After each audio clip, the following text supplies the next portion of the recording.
teman-teman, it's me Mira Mustika and welcome back to my medical vlog. Setelah sekian lama kita menghadapi COVID-19 ini, dan aku juga sudah pernah membuat video sebelumnya. Sebelum nama COVID-19 ini keluar, aku udah pernah bikin video tentang penjelasan mengenai virus corona. Nah, sekarang ada hal penting lain yang mau aku jelasin ke teman-teman. But before that, jangan lupa subscribe dulu ya. Klik tombol subscribe di bawah, nyalain loncengnya juga biar tetap up to date kalau aku ada ngeluarin video-video baru.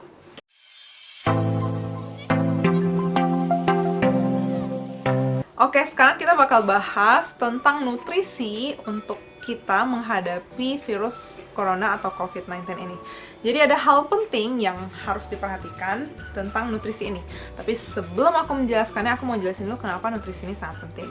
Jadi ada faktor yang menentukan bagaimana pertahanan tubuh kita terhadap virus ini. Dan itu adalah daya tahan tubuh. Kalau misalnya ada yang banyak bilang tentang usia, tentang penyakit bawaan lainnya, itu semua ujung-ujungnya adalah ke daya tahan. Kenapa aku bilangnya daya tahan? Jadi kalau banyak yang bilang di luar sana mengenai usia atau mengenai penyakit bawaan lainnya, itu tetap ujung-ujungnya adalah ke daya tahan. Misalnya nih, semakin tua usia atau usia yang terlalu muda, misalnya pada balita, itu kan daya tahan tubuhnya kalau pada balita belum sempurna. Atau kalau pada usia daya tahan tubuhnya tidak sebagus usia muda, itu tetap ujung-ujungnya daya tahan. Terus kalau misalnya ada yang bilang penyakit bawaan, contohnya gagal ginjal atau ada penyakit jantung, itu ujung-ujungnya tetap ke daya tahan tubuhnya pasti menurun. Kenapa? Karena ada penyakit bawaan ini. Jadi garis besar dari pertahanan tubuh kita ini adalah daya tahan tubuh atau sistem imunitas masing-masing. Kalau pertahanan tubuh kita sudah bagus atau sistem imunitas kita bagus ini, maka sel-sel imun akan bekerja untuk mengeliminasi atau membuang atau mengeluarkan virus ini. Atau kalau virusnya sudah mulai memasuki sel, maka sel yang mengandung virus ini juga akan dikeluarkan oleh sel tubuh kita. Itulah bagaimana sistem imun di dalam tubuh kita itu bekerja. Jika hal ini gagal, maka itu yang akan mengakibatkan infeksi dari tubuh kita, yaitu infeksi virus ini. Dan kalau terus-menerus gagal daya tahan tubuh kita untuk mempertahankannya, maka itulah hal terburuk yang sangat tidak kita inginkan, yaitu kematian. Lalu bagaimana peran dari status nutrisi ini terhadap daya tahan tubuh kita? Jadi kalau kita kekurangan gizi, maka daya tahan tubuh kita otomatis akan menjadi rendah karena semakin menurun, dan akan mengakibatkan tubuh kita untuk menjadi mudah terinfeksi. Ditambah lagi kalau keadaan gizi kita itu misalnya tidak ideal, contohnya overweight atau underweight. Aku ambil contoh di sini adalah overweight. Jadi pada orang-orang yang obesitas atau kelebihan berat badan ini, maka akan membuat sistem daya tahan tubuhnya itu menjadi lebih rendah lagi, sehingga bisa menimbulkan banyak komplikasi ujung-ujungnya. Dan ini menyebabkan suatu penyakit menjadi lebih parah. Dan ini bukan hanya pada kasus-kasus virus saja, tapi juga pada seluruh penyakit pada umumnya. Selanjutnya, peran nutrisi yang mana yang semakin penting bagi kita ketahui untuk daya tahan tubuh kita ini? Jawabannya adalah vitamin dan mineral. That's why kalau aku dapat pasien di klinik, aku selalu bilang kalau misalnya dia ada sakit, batuk pilek, demam, ya sakit-sakit ringan, aku selalu bilang, Bu, banyak makan sayur dan buah, banyakin vitamin dan mineral. Aku selalu ngomong kayak gitu. Kenapa? Itu yang sangat penting untuk daya tahan tubuh kita. Vitaminnya apa aja? Mulai dari vitamin A, B, C, D, E. Lalu mineralnya apa aja? Termasuk selenium, seng, zat besi, tembaga. Kemudian ada lagi yang lain, yaitu asam lemak omega 3 atau EPA dan DHA. Nah, itu vitamin dan mineral yang sangat berperan untuk daya tahan tubuh kita. Aku bakal bahas masing-masing secara ringkas saja, jadi biar nggak terlalu lama. Pertama, mengenai vitamin A. Vitamin A ini sumber yang paling banyak itu dari minyak ikan. Selain itu juga yang sering kita lihat di film-film, misalnya kita waktu kecil tuh, kalau aku ya, pas kecil aku selalu dibilang, lihat tuh kelinci sukanya makan wortel, jadi matanya jernih. Nah, ya wortel memang bisa menjadi sumber vitamin A yang lumayan tinggi juga. Jadi minyak ikan, kemudian wortel. Tapi tolong diperhatikan juga, ada catatan penting untuk vitamin A ini.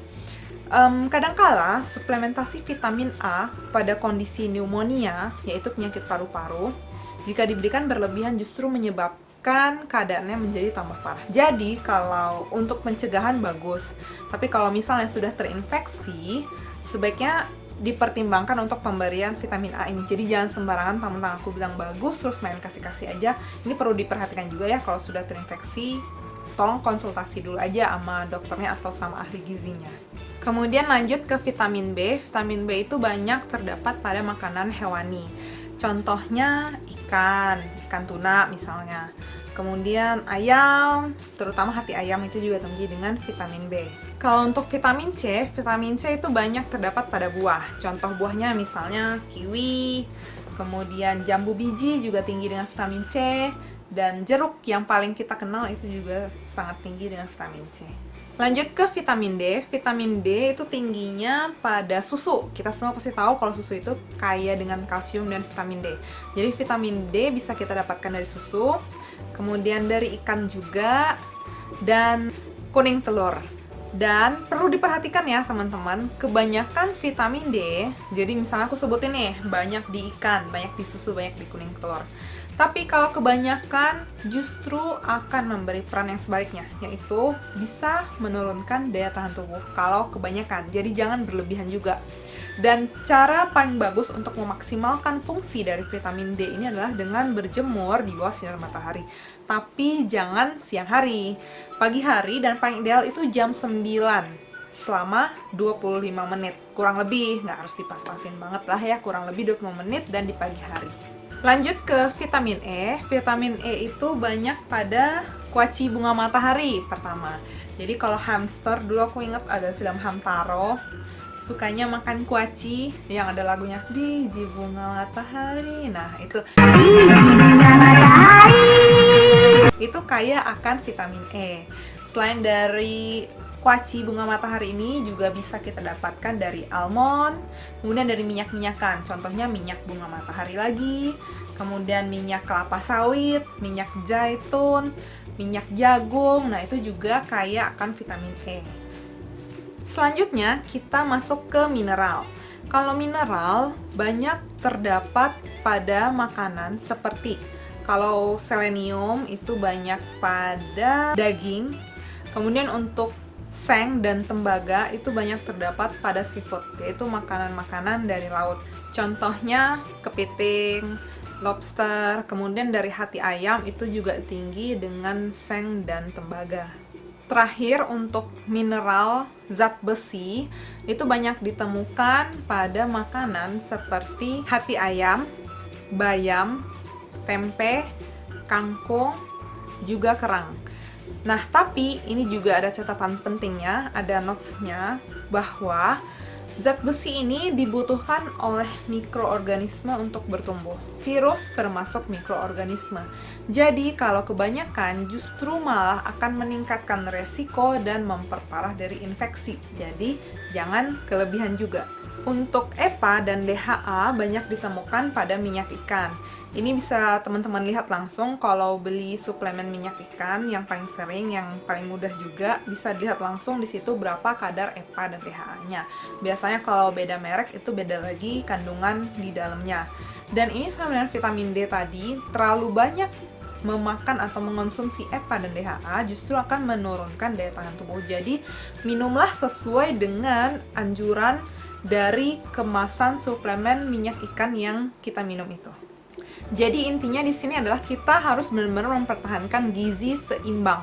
Apa saja yang perlu diperhatikan selain makanan yang bervariasi, kita juga harus memperhatikan aktivitas fisik. Jangan malas untuk berlatih, misalnya workout atau aktivitas sederhana aja di rumah selama self quarantine ini. Kemudian juga harus diperhatikan berat badan, jadi sebisa mungkin dipertahankan berat badan normal idealnya. Dan satu lagi adalah perilaku hidup bersih.